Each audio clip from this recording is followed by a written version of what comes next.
Nicht überall auf der Welt sind die Bergstraßen so gut gesichert wie in Zentraleuropa. Wir sind hier gerade im Kaukasus unterwegs und wir schauen uns mal an was man beim Fahren in den Bergen so alles denken sollte.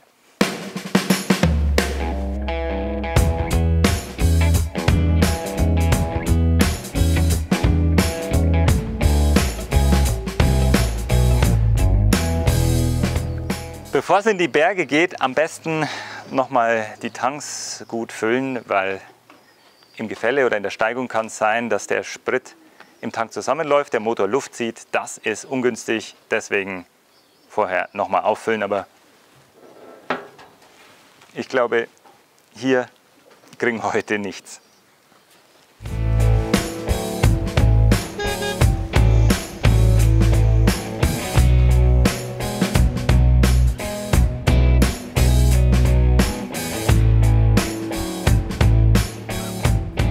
Wenn es über Schotter und Steine bergauf geht, dann spielt der Grip natürlich eine besondere Rolle. Das heißt 20% Luft aus den Reifen raus, die Auflagefläche wird sofort größer und dann geht es besser über die Pässe. Besonders relevant für ältere oder auch schwerere Fahrzeuge in der Lkw-Klasse. Bei langen Gefällestrecken unbedingt die Motorbremse nutzen. Früher hat man gesagt, im gleichen Gang rauf wie runter. Heute gilt das nicht mehr so. Die Fahrzeuge sind sehr, sehr kräftig, ziehen im hohen Gang auch bergauf. Da hilft mir dann bergab die Regel nicht. Also lieber einen Gang runterschalten. Und ob die Motorbremse was hilft, merke ich sehr, sehr schnell, wenn ich bergab vom Gas gehe.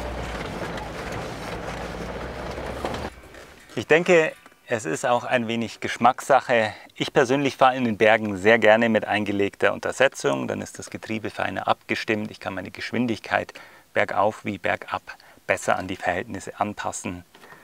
Aber Achtung, wenn sich beim Fahrzeug mit dem Einlegen der Untersetzung auch das Mitteldifferential sperrt, dann kann sich in den Spitzkern der Antriebsstrang stark verspannen.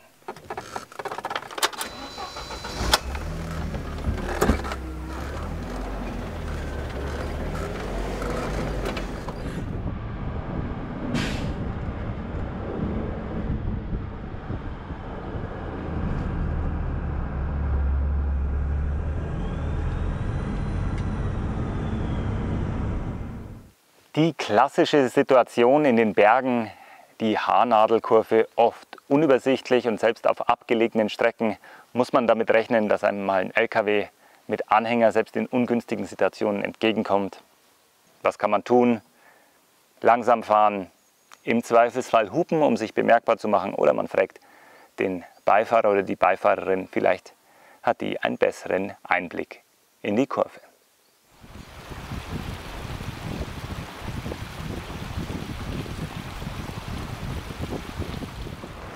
An Engstellen oder wenn es über den Pass rückwärts geht, ist es natürlich sehr hilfreich, wenn jemand dabei ist, der mich einweisen kann.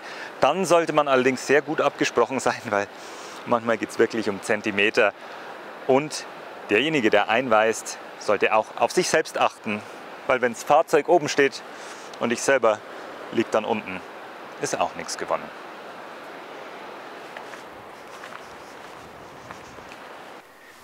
Wenn ich mit einem sehr großen oder auch einem sehr hohen Fahrzeug unterwegs bin, können solche überhängenden Felsen durchaus zum Problem werden, denn ich muss ausweichen Richtung Tal und dort ist nicht immer allzu viel Platz. Hier geht es direkt neben der Piste abwärts.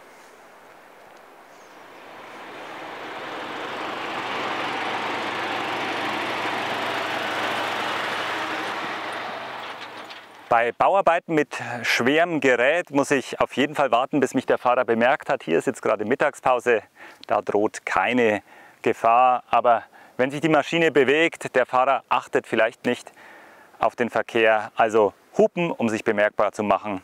Und wenn man sicher ist, dass man gesehen wurde, dann vorbei, weil so eine Schaufel in die Windschutzscheibe zu bekommen, ist sicher nicht angenehm.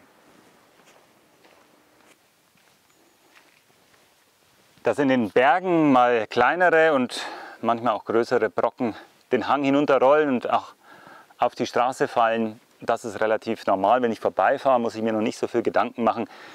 Nur wenn ich mir einen Platz zum länger anhalten oder sogar einen Stellplatz für die Nacht suche, ja, dann vielleicht mal einen Blick nach oben und rundherum. Wenn da solche Brocken rumliegen, fahre ich lieber schnell weiter.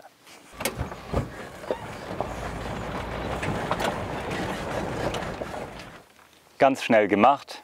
Man muss nur dran denken, wenn man stehen bleibt, die Lenkung zum Berg hin einschlagen. Falls das Fahrzeug aus irgendeinem Grund doch wegrollen sollte, dann fällt es nicht den Hang runter, sondern rollt gegen den Berg. Da ist bald Ende.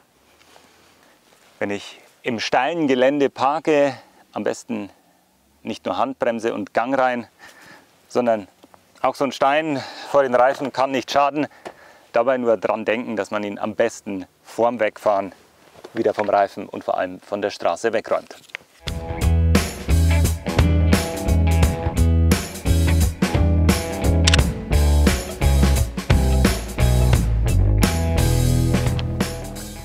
Was bei Trockenflüssen in der Wüste gilt, gilt hier in den Bergen genauso.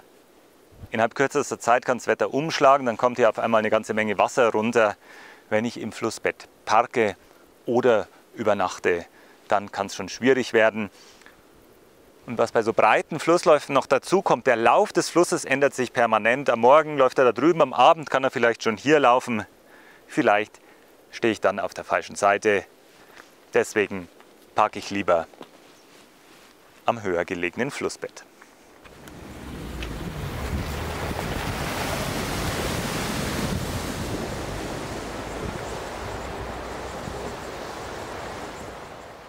Der beste Grund, sich gegen eine Fahrt in die Berge zu entscheiden, ist wahrscheinlich das hier. Es gewittert, es regnet seit ungefähr 1,5 Stunden. Der Boden weicht auf, wird schmierig, einmal weggerutscht, dann geht es hier abwärts. Ein guter Grund, sich für die Hauptroute zu entscheiden.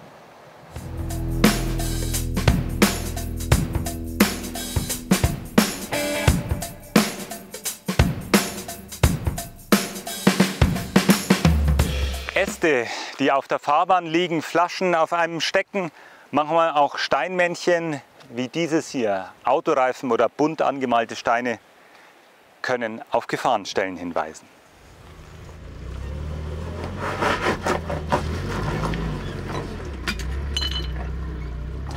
Wenn man sieht, dass Wasser über die Straße fließt, dann lieber ein bisschen mehr Abstand vom Rand halten, denn unter der Straße kann es durchaus ein wenig ausgespült sein.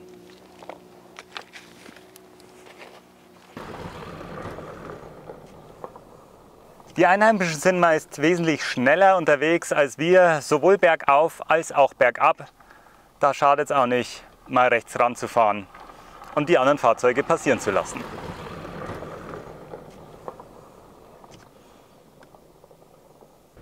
Sollte ich in die unangenehme Situation kommen, dass ich auf einem Bergpass wenden muss, dann ist es ohnehin schon schlecht, aber beim Wenden lieber mit dem Heck zum Hang. So sieht der Fahrer ein bisschen besser, wo es abwärts geht, und dann hin und her in kleinen Zügen wenden. Aber wenn ich ganz vorne am Fahrzeug sitze, habe ich bessere Chancen, nicht abzustürzen, als wenn ich mit dem Heck Richtung Tal rangiere.